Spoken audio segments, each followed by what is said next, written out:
আসসালামু আলাইকুম everyone, welcome back to my channel. কেমন আছেন সবাই? আলহামদুলিল্লাহ, আমরাও ভালো আছি।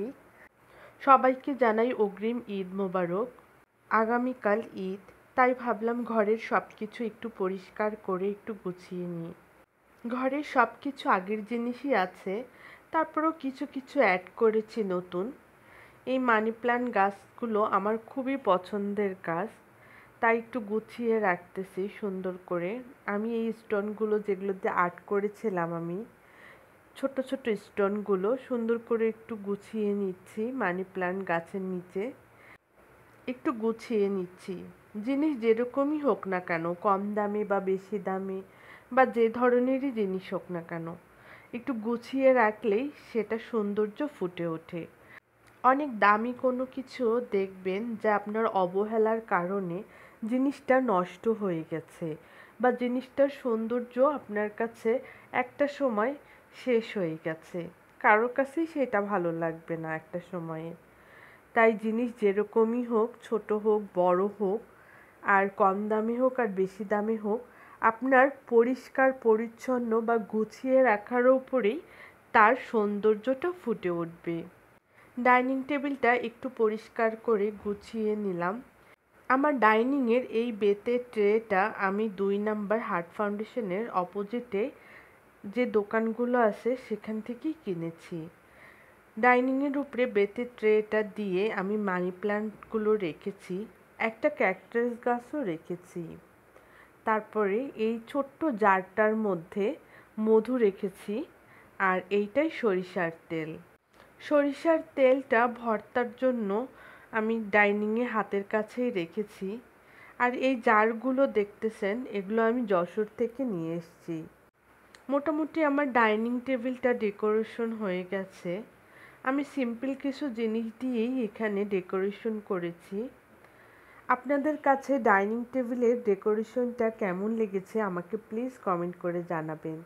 আর অবশ্যই জানাবেন আমার মানি প্ল্যান্ট গাছগুলো আপনাদের কাছে কেমন লেগেছে।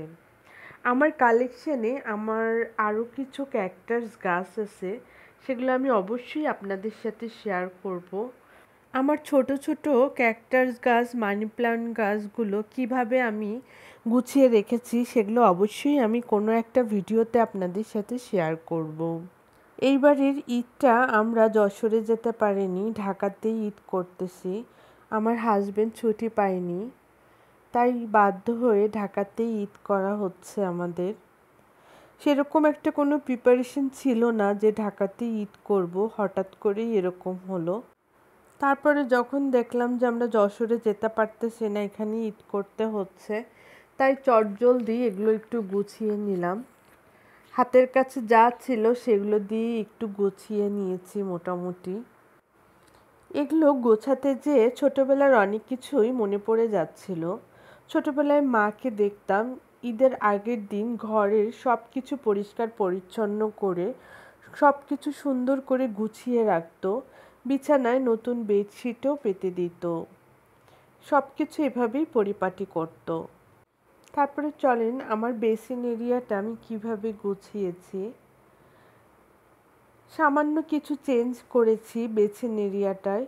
বেসিন এরিয়াটার লতাটা একটু কর্নারে একটু চাপিয়ে দিয়েছি। আপনাদের কাছে ঘর গোছানোর কোন এরিয়াটা সবথেকে বেশি ভালো লেগেছে আপনারা প্লিজ কমেন্ট করে আমাকে অবশ্যই জানাবেন। আমি আমার মতো করে একটু চটজলদি গুছিয়ে নিয়েছি। তারপরে বিছানাগুলোও মোটামুটি একটু গুছিয়ে নিয়েছি। বিছানাগুলো তো আলভির জন্য গুছিয়ে রাখাই যায় না, আলভি উঠে খুবই ডিস্টার্ব করে। আলভিকে নিয়ে আলভির পাপা একটু বাইরে গেছে, তার এই মধ্যেই আমি এগুলো গুছিয়ে নিয়েছি মোটামুটি। ফ্রিজের উপরগুলো একটু সুন্দর করে ডেকোরেশন করেছি, যেহেতু আমার ফ্রিজটা ডাইনিংয়ের পাশেই। এই দেখেন সোফাটা গুছিয়ে রাখলাম, তার মধ্যে আলভি দেখেন কি করলো, করে রেখেই বাইরে গেছে।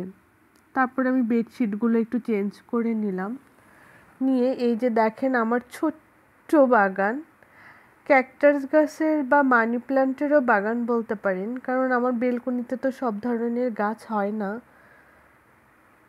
এটা অবশ্যই আমি আপনাদের কাছে শেয়ার করব আমার কালেকশনে কি কি টাইপের গাছ আছে। এই বেডটাও একটু গুছিয়ে নিলাম। এই যে সোফার পাশে যেই টিভি ক্যাবিনেটটা আছে এটাও একটু মোটামুটি গুছিয়ে নিয়েছি, নতুন অনেক কিছুই অ্যাড করেছি। এই যে জিনিসগুলো একদম নতুন, আমি যশোর থেকে নিয়ে আসছি। আর তাছাড়া যা আছে সব আগেরই জিনিস। আপনারা প্লিজ আমাকে কমেন্ট করে জানাবেন আমার ঘরের কোন সাইডটা আপনাদের কাছে গোছানোটা ভালো লেগেছে। আপনারা প্লিজ অবশ্যই আমাকে সাপোর্ট করবেন। আর আমার ভিডিওটি যদি ভালো লেগে থাকে তাহলে অবশ্যই একটা লাইক দিবেন আর ফ্যামিলি অ্যান্ড ফ্রেন্ডসদের সাথে ভিডিওটি শেয়ার করে দেবেন। আর এখনও যারা আমার চ্যানেলটি সাবস্ক্রাইব করেননি তারা প্লিজ আমার চ্যানেলটি সাবস্ক্রাইব করে দেবেন আর পাশে থাকা বেল আইকনটি ক্লিক করে দেবেন, তাহলে ভিডিও আপলোড করার সাথে সাথে আপনাদের ফোনে নোটিফিকেশন চলে যাবে। সবাই ভালো থাকবেন, সুস্থ থাকবেন, আমাদের জন্য দোয়া করবেন বেশি বেশি করে। আর সবাইকে আবারও জানাচ্ছি ঈদ মোবারক। সবার জন্য আমার অনেক অনেক ভালোবাসা রইল। আল্লাহ হাফেজ।